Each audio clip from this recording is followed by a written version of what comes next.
Good afternoon. Let us call to order the special meeting for the Harrison County Board of Education. This is our special budget hearing. We will forego the pledge at this point to the next meeting. We will open the meeting with discussions on the budget, and I believe we have a special presentation. Shannon Bean, Director of the Clarksburg Harrison Public Library. Go ahead. Podium.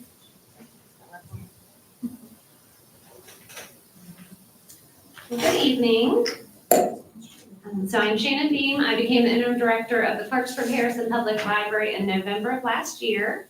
And I wanted to say thank you all so much for the $200,000 that you provide yearly through the levy, not only to our library, but of 5 other libraries in the county. So that's Southern Area Library in Lost Creek, Nutter Fort Public Library, Lowe Public Library in Shinston, Bridgeport Public Library, and our branch library in Salem.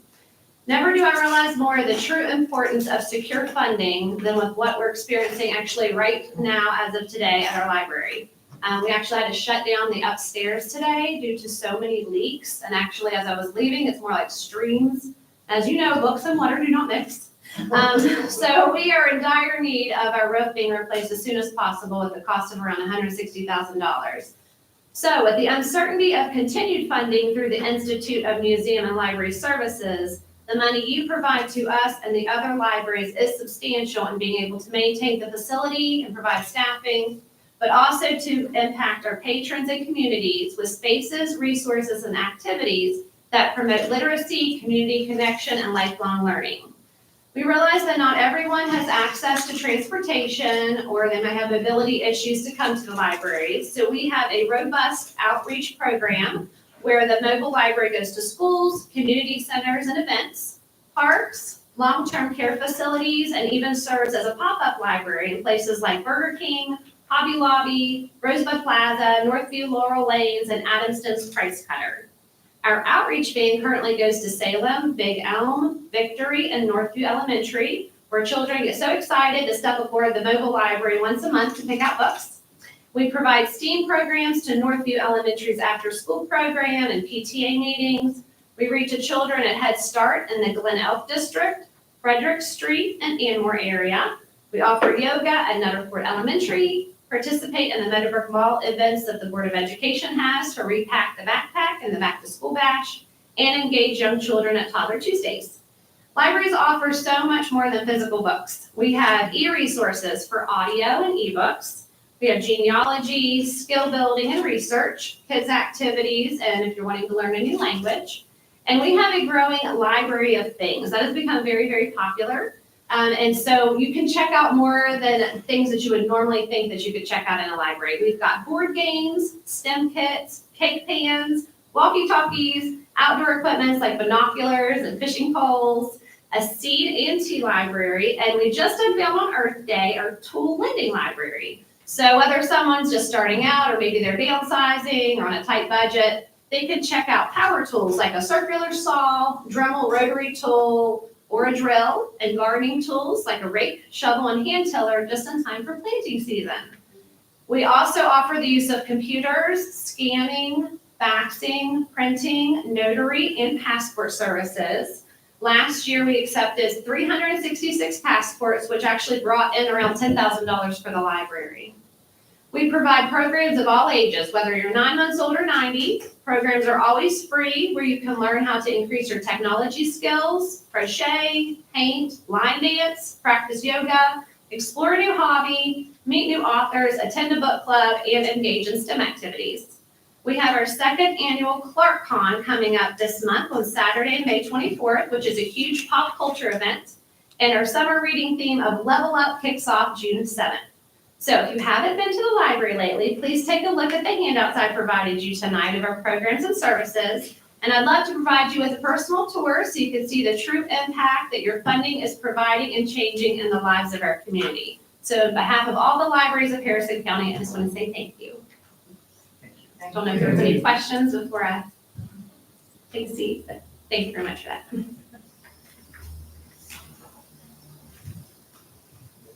Wow. All right. Yeah, I didn't realize that there was that much. Yeah. Going on in the library. Yeah, well, and they go to senior citizens meetings too and bring their computers and they can exchange books, bring them back in, check out new ones. Okay, all right. Brings us down to special budget hearing. We will open up the budget hearing. Is there anyone that would like to speak on the budget? No? We have some things in front of us. Can you explain what we have? There was, whenever I was looking through it again, that I had did not actually correct the number of students that are agreed back to the 25 and after the 22 discussion. April 26th discussion. And so that's that one revised page. I just want to make sure everybody was aware of it before it goes on the agenda for approval. That other sheet that you have is actually the recommended funding, the minimum funding for a library. And you see there, the total recommended by the Department of Ed is $183,582. So those are the two things for. That's another one of the things that I think we should highlight and let everyone know that we put this money out of the levy, the excess levy. So I think that maybe we should take a picture and say, look what your levy supports as one of the big things. Probably lemon strawberry. Yes.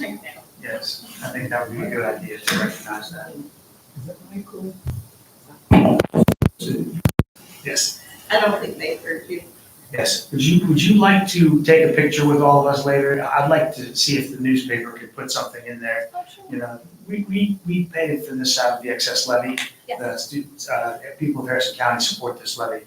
And I think that it's important that when we have big expenditures and big events and things like this, that we recognize, you know, where this money is going and how it's being spent for the community. Right, absolutely. Yeah, great, thank you. Sorry, I didn't mean to detract from the budget. Very good. Not part of that. That's right.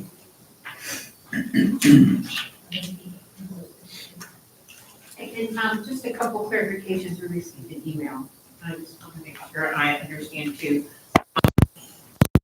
The $2,000 medical allotment is for the 26-27 school year for the new levy? Yes. Correct? Okay, and then the HRA, does it apply to all employees, whether they have PEIA or not? No, it's only for those that are participating in PEIA or the health plan through us, because that is where the impact is being done. Okay.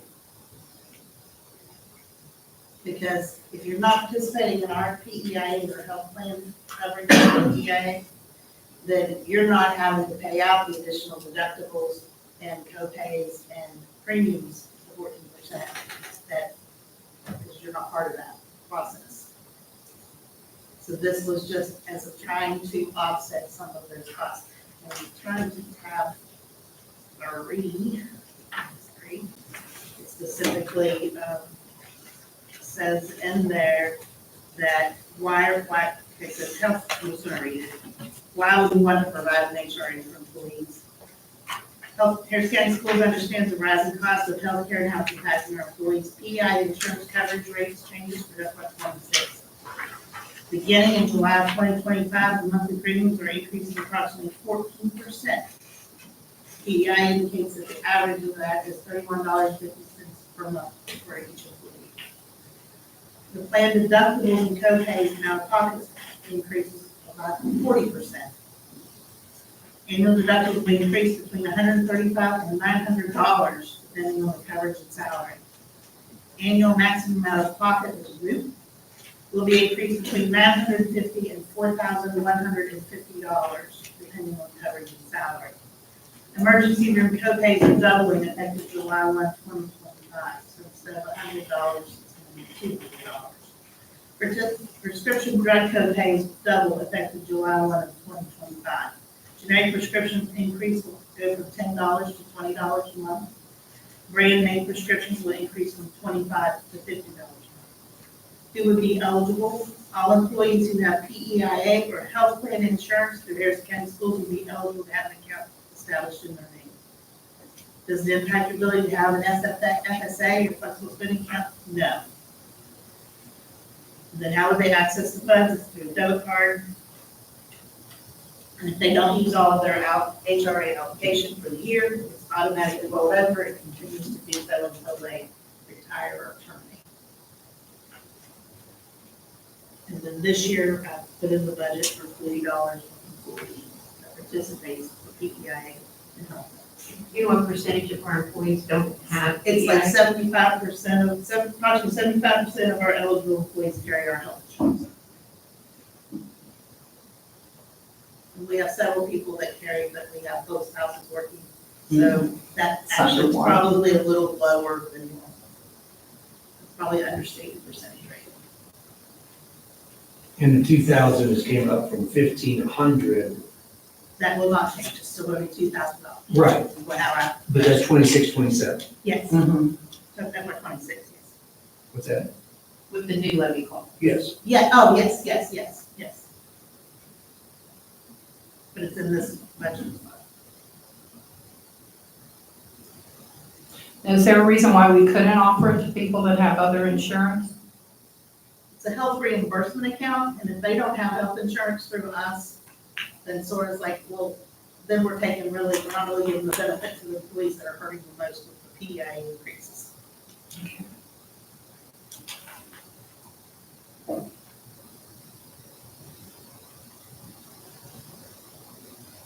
Any questions? Would anyone like to speak on the budget? Yes. Would anyone like to speak on the budget?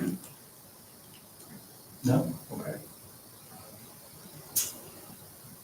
This time, we will accept the motion to adjourn. So moved. Second, Second? any discussion? All those in favor? Aye. Any opposed? Motion carries. We are adjourned until 6.